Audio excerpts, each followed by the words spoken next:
When a client comes to Silvermist, they are often coming from having at least a few years of suffering and destruction and just not really feeling like themselves. And because of our unique treatment philosophy and our developmental focus, they're able to get into a therapeutic change experience that's going to help them understand who they really are. So yes, they will leave, and they won't use anymore. They'll have all of the things that you typically think about when you think about being in early recovery, but they're also going to have this added layer of, I really have a better understanding of what's important to me. What kind of person do I want to be? How can I disentangle my thoughts, my past experiences with who I am as a person? And it creates this motivating, driving, valued, focused force. And the chances for long-term success and for really knowing who they are and being able to have the flexibility with, down the road, if they start a family or have a family or engage in parenting in a different way or have different types of friendships or truly have a sense of purpose and meaning throughout their adulthood years, that's the opportunity that they will get with Silvermist because of our treatment approach and how developmentally focused we are.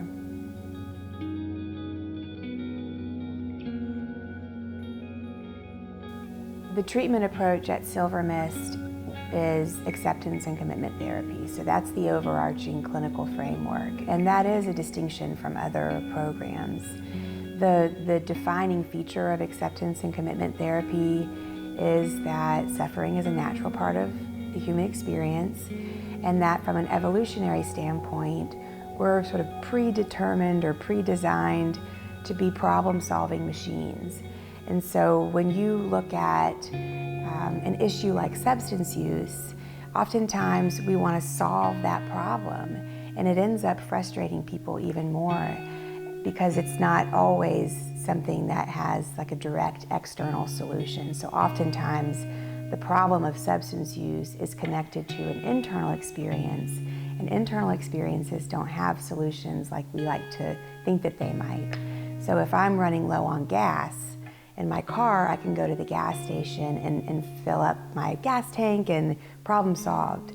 But if I'm using substances because I'm dealing with sadness or grief or some kind of trauma from the past, there's not really this easy, well-defined solution for me.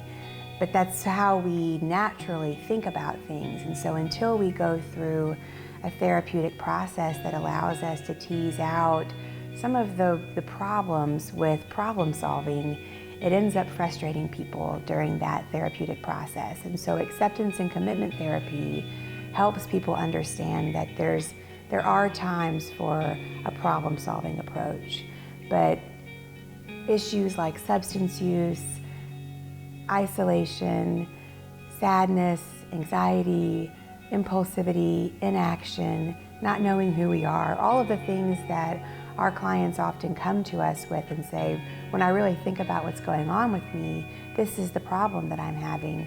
Those types of issues don't have external, well-defined, formulaic solutions. And acceptance and commitment therapy says, let's let go of trying to solve this problem and look at a few other ways to approach the issue. And so rather than trying to sort of get away from the problem or solve it or feel better, it's more about what if we engage with this whole experience in a different way. And the transition from engagement is more about, let's go backwards, for a minute and look intrinsic. So rather than looking outward and external on, I'm using substances all the time, I'm wreaking havoc on my relationships, I'm not able to, engage in life in a way that's going to be productive and successful, whatever language might work for you. Rather than looking at that, let's look at why are we using substances like this in the first place? When you're able to do an intrinsic analysis of the behavior, it allows you to open up more opportunity for therapeutic exploration. So you can look at cognitive the cognitive approach, and what kind of thoughts am I having? How am I engaging with my thoughts? And so acceptance and commitment therapy says it's not so much about you shouldn't think that way or change the way you're thinking, which is very much in line with what many programs believe from a cognitive behavioral perspective. That is the most traditional accepted treatment approach. Acceptance and commitment therapy doesn't disavow that approach, but it says, rather than trying to change your thoughts, which ultimately we know we can't do, if I tell you not to think about something, the first thing you're going to do is think about it. It's a really great, tangible example of how we can sometimes get into trouble with trying to problem solve. But if I tell you, this thought is going to be there, and we know it's going to be there, so rather than trying to fight with that thought, why don't we figure out a way to engage with it and sort of expand into it or detach from it so that it's not dictating how you're experiencing the moment. So if I have the thought that I should be further along in my development. So we have a lot of young adults that will come to treatment and say, I feel like a failure. My other friends are, partnered or engaged, or, they're in graduate school, or they have jobs by now, and I'm just kind of drifting along. I don't know who I want to be or what I want to be. Those thoughts can start to accumulate, and if you're attached to those thoughts, it impacts your whole perspective and how you experience any given moment. And so acceptance and commitment therapy says, we know that thought's there, let's detach from it a little bit and look at, this is the thought, it's a thought that I'm having, it's probably not going to change. It doesn't have to dictate how I engage with the world and the behaviors that I have. And so that's a really good example of a distinction between this approach, this clinical approach versus another approach. And being able to do that across several different domains. So we can do that cognitively, we can do that with experiences. You can have an experience, it doesn't have to define your future and who you are and your self-concept. So I may have made a lot of mistakes leading up to my time in treatment. It doesn't mean that I am a mistake. And doing some work and some therapeutic intervention to help tease that out is very much what acceptance and commitment therapy is about. So the cognitive process of looking at our thoughts and knowing how to detach from them and understanding that they don't have to dictate how we view the world, looking at our experiences and taking what's meaningful and not expanding into things that don't have to be so self-defining and end up reducing our ability to kind of engage in different ways. Looking at how we can be in the present moment. It's a mindfulness-based approach.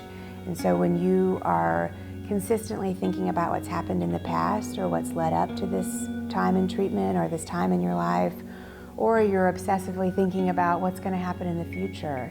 If I don't get this problem solved, my future is going to look like this or that, or this person's going to leave, or I won't be able to achieve this goal.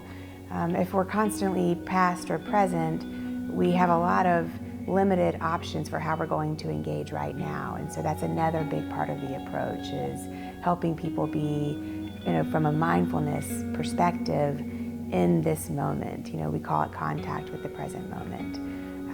And then the linchpin, the primary portion with the treatment approach is what is valuable to you.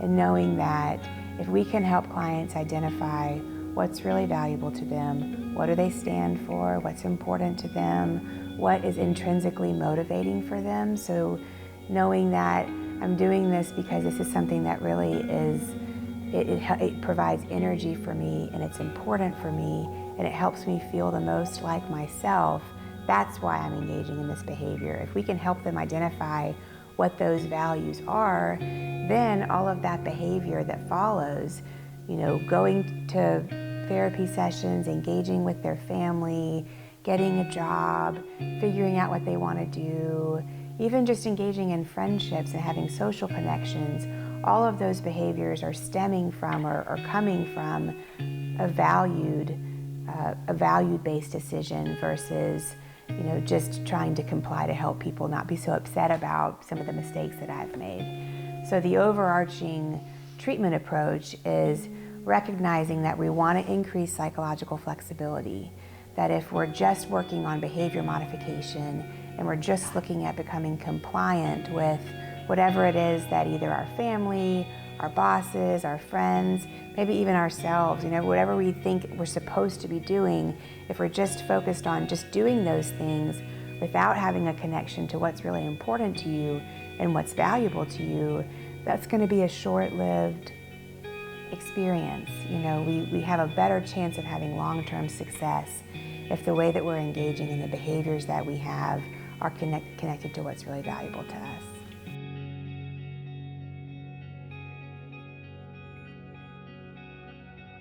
The treatment philosophy at Silvermist is based on the fact that suffering is a natural part of the human condition, and because of that, we do not believe that treatment should feel punitive or that it should be focused on solely compliance and behavior modification. We think that treatment is an opportunity to understand yourself in a different way, to reflect on what's happening for you internally, why you're engaging with substance use in the first place, what function does it serve for you, and how can we help you understand better that some of this is natural, some of this is part of the stress that goes along with the developmental stage that you're in, and we can not engage in substance use anymore and have this really nurturing, positive experience during the treatment process.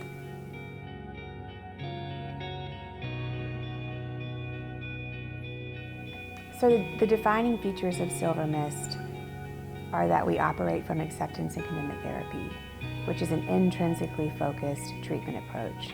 So rather than looking at behavior modification and compliance and changing thoughts, which is typically what you might get in another program or with another approach, we're going to look at what's happening for this person internally, how can we help them increase their psychological flexibility, how can we help them understand what experiential avoidance is, and how substance use is avoidance of an internal experience.